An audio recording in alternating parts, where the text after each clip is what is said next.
বন্ধুরা, এই চারা গাছটি জবা গাছের বীজ থেকে তৈরি করা চারা। এই গাছটিকে রিপোর্টিং করার সময় চলে এসছে। আমি যখনই কোনো চারা গাছ বা ফল ফুল গাছ প্রতিস্থাপন করি, আমি কিন্তু তখন বাগানের ব্যবহৃত হয়ে থাকায় মাটি ব্যবহার করি।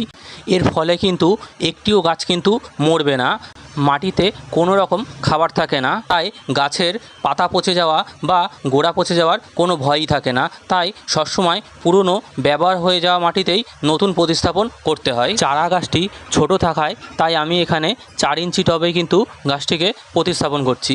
এবার এই মাটিগুলোকে টবের মধ্যে সব ভরে নিতে হবে।